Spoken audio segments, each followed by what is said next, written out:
Niklsun here, and welcome to Coming Soon Movie News with Niklsun. I'm your host, and on this show, every Monday, Wednesday, and Friday, we'll be going over all of the day's movie news, as well as going over what it means for the production in general, such as casting decisions, trailer announcements, director announcements, things like that. So, without any further ado, let's get started with today's Hot Topics.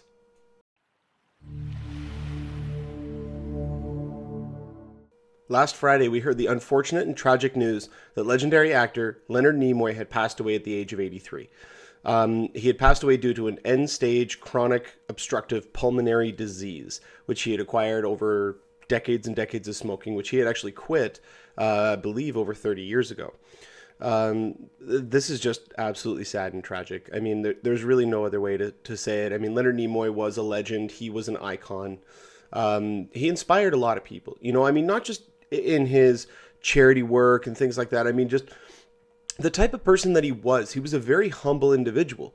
You know, he was never the type of person to think of himself as being above anybody else. He always was a very compassionate individual. I mean, everybody will always remember his turn as Spock in both the Star Trek original series as well as the feature films, and even in the rebooted series. I mean, you know, I even really did like his portrayal of the character in Fringe, just because of his working relationship with J.J. Abrams. J.J. got him to come onto the show, you know, and I mean, just looking at the fact that even into his 80s, he was still a very hardworking individual, a very caring individual. And it's a really sad thing to have to hear that, you know, one of the people that you've grown up watching and idolizing has unfortunately, you know, passed away due to a complication that he had tried to get rid of decades ago. I mean, it's just, there's nothing else to say, really. I mean, it's just really, really sad, you know? I mean, the only thing left to do is basically just to wish his family well, hope, you know, they're getting through this terrible time, and to Leonard Nimoy, live long and prosper.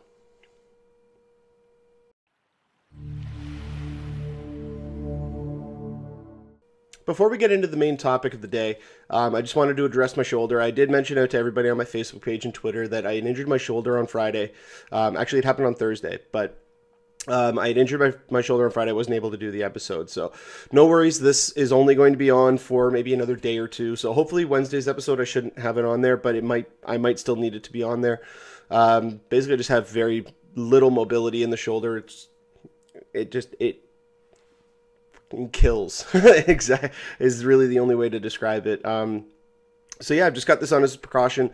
But yeah, nothing major, nothing serious. Hopefully you're going to have this off in a couple of days. So I just wanted to address that.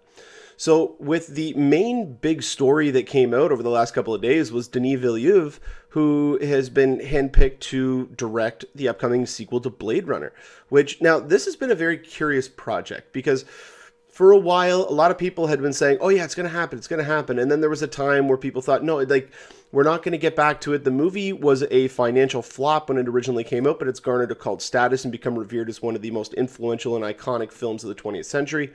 So, I mean, there's been this build-up to whether or not we would actually see one.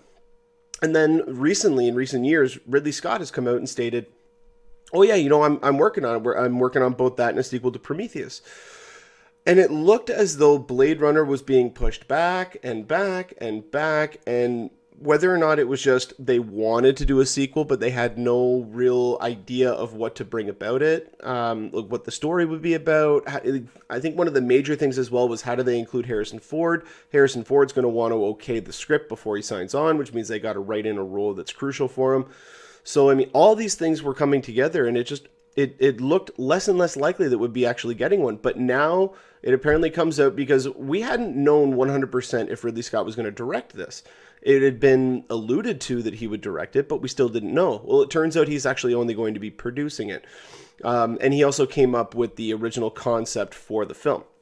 But it looks as though Denis Villeneuve, the director of such films as Prisoners and Enemy, is going to be helming this film. And that, to me, is awesome. And the reason is because you look at both those movies came out at Sundance at Toronto International Film Festival in the same year, both directed by Denis Villeneuve, both starring Jake Gyllenhaal, both giving completely different performances.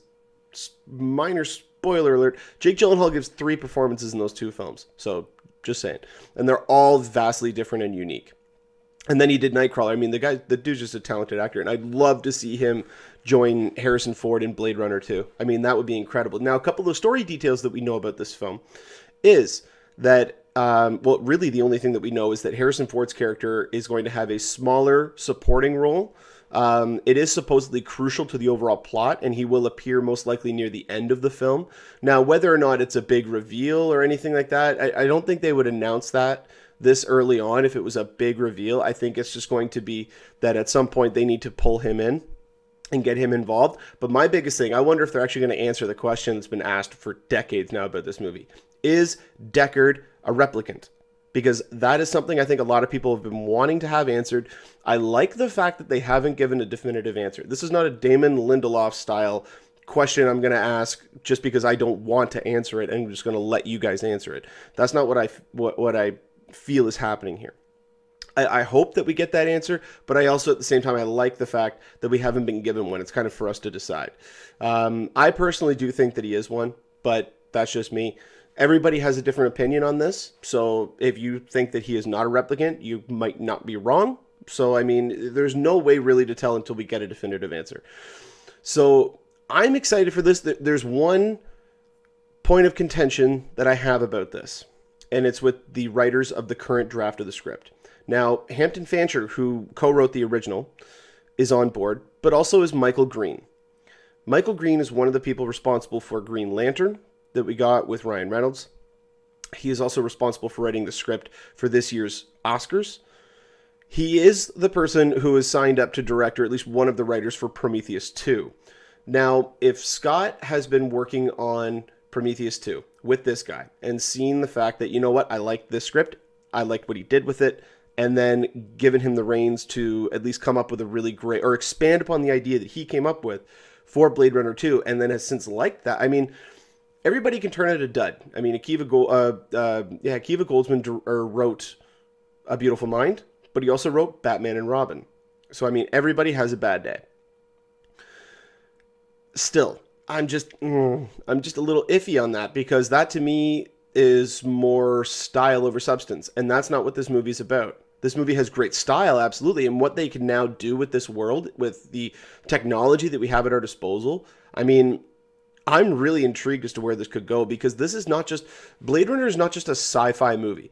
It is a neo-noir crime thriller that just happens to be set in the future. I mean, you could take that storyline and set it in the past. You could set it now if you wanted to.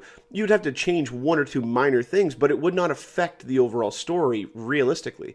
So this is the type of film that was mostly about the content. They just gave it a really nice glossy paint job. But what it did was it gave us, at the time, pretty well the most realistic depiction of what the future would look like, sans the flying cars. Although we are close to that. But just looking at the way that the world was, compared to what it was in 1982 when it was made, or 1981. I think it was 1980. Damn it, I'm forgetting the year. It was the very early 80s. I know that for a fact. I think it was 81 now, but I want to say 82 as well.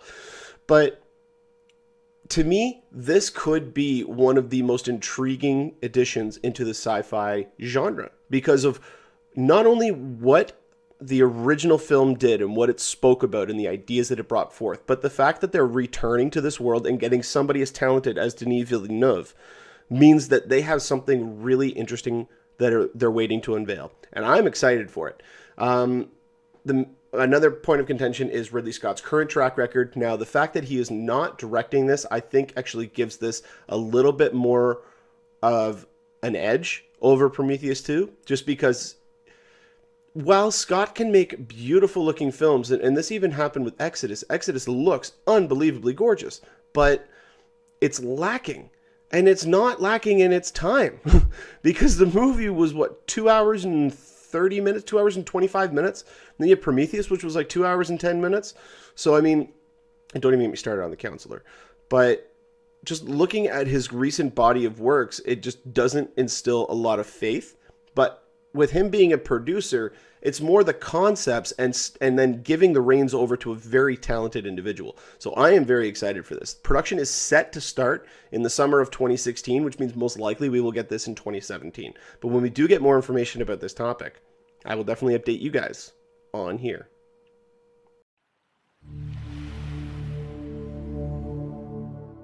Leonardo DiCaprio has attached himself to what is most likely going to be his most challenging role to date.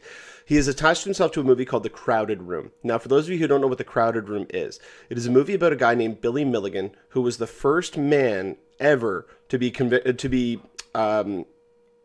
not convicted of a crime, but he was the first person to use the insanity plea as defense against his crimes, which included, both robbery and I believe the rape of 3 different women in the 1970s.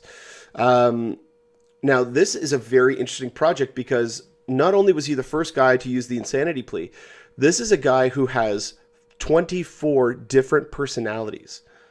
Like, this is a multiple split personality individual. And this has been in the works now for well over 20 years. Like, Leonardo DiCaprio has been wanting to portray this guy for well over 20 years. Even James Cameron at one point was attached to direct. Now, at the time, I believe it was John Cusack who was attached to star. But somebody like Leonardo DiCaprio, who is, in my personal opinion, he is light years ahead of John Cusack. And I don't think there's that many people out there that would argue with me. But the interesting thing is that there are certain specific types of characters that are going to be coming out. Like, there's one of the characters is a Southerner. One of the characters is a foreigner. I believe he's British. Another character, or one of the other personalities in his head, Adelana, I believe is the name, is a lesbian who is the one who took responsibility for the rapes. Now, this is probably the most ambitious film that Leonardo DiCaprio has attached himself to, because this is going to stretch his acting talent as far as it can go. Now, for those people who have been hoping for Leonardo DiCaprio to get his Oscar win, if The Revenant doesn't do it, this is going to. I do have my doubts that The Revenant will, only because we still have to wait and see what the movie is actually going to be like. But I have a feeling that this movie, I don't think that he can strike twice with the lightning, because Birdman was a little bit more divisive amongst film fans than a lot of people like to admit. I loved it. It was my absolute favorite film of last year. And I was so happy that it won Best Picture. But still, to a lot of people, it's a divisive film. So there are still a lot of possibilities as to where Leonardo DiCaprio could actually go with his career post these types of films. And I think we're now approaching his peak. Now, one question that's been posted out there is who's going to direct this film? Because the movie just has Leonardo DiCaprio attached. There's no director whatsoever. If you can name a more perfect project for David Fincher, I would like you to put that in the comment section below, because this to me almost sounds tailor-made for somebody like Fincher. And this is also the perfect opportunity for these two guys to work together, because Leonardo DiCaprio and David Fincher have not worked together yet.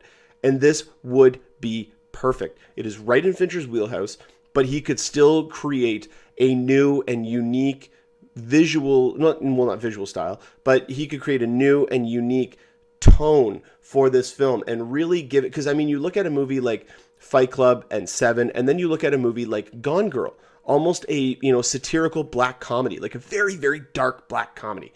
And this movie obviously is going to be taken 100% serious, but having David Fincher come in could really develop multiple layers on top of what Leonardo DiCaprio could bring to that performance. I think that to me is an absolutely incredible idea. Now, whether or not Fincher's timetable would open up for this is another story, or if they're going with another director altogether. I would love to hear your comments about who you would like to think, or who you would like to see direct this film. Put a comment in the comment section, because I would love to know other opinions or choices for directors for this film, because this is going to be a knockout performance for Leonardo DiCaprio. I don't think we've seen anything quite like this yet from him. We've seen snippets and little tidbits in other performances that he's done, but like, this is going to be, I think if you look back on what was the one of the last ones he did with Scorsese, Shutter Island. Shutter Island to me was almost like a dry run for this film. So I'm really excited for it. There is no planned release date or shooting schedule, but knowing Leonardo's timetable, this could most likely film at the end of this year, like in the fall, and then most likely come out in award season time in 2016. So there's a lot of possibilities. We have no real idea of when the release date or shooting schedule is going to start, but when we do, I will definitely update you guys on here.